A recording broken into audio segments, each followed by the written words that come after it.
سے ذرا مختصر عرض کرو، میرے نبی علیہ الصلوۃ والسلام کی بارگاہ مسجد نبوی کی توسیع کا وقت آیا، میرے نبی علیہ السلام نے فرمایا جرائے زمین کی قیمت ادا کرے، میں محمد کو جنت کی ضمانت دے رہا ہوں۔ عثمان غنی رضی اللہ عنہ نے مسجد نبوی کی زمین خرید کر مسجد نبوی واسطے زمین خرید کے مسجد نبوی کے اندر شامل فرمائی۔ میرے نبی علیہ السلام نے فرمایا جن نے اللہ واسطے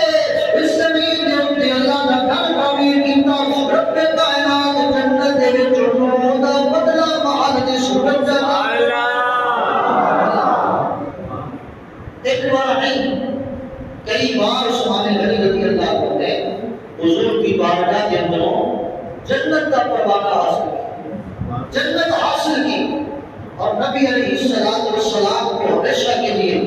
اپنی ذات پہ راضی فرمایا۔ تو سامنے رضی بتا، اسی لیے میرے نبی علیہ السلام فرماتے ہیں جنت کے اندر ہر نبی کا ایک رفیق ہوتا ہے، جنت کے اندر ہر نبی کا ایک رفیق ہے۔ لوگوں سن لو،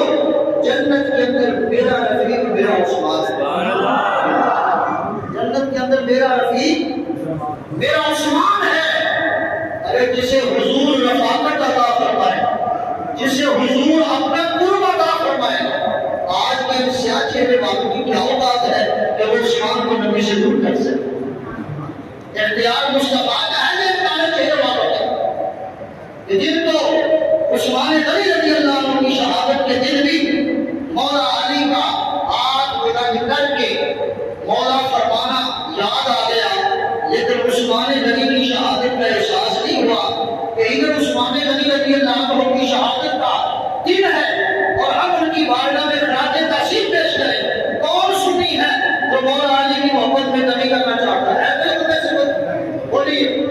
اور اس ممبر سے کبھی مولا علی کی شان میں کمی کی کوئی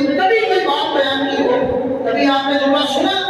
تو سامنے جیسی بتا آپ کو مولا علی کو بھی مانتے ہو، لیکن یہ کیا انصاف ہوا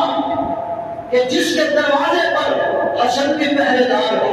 حسین بھی پہرے دار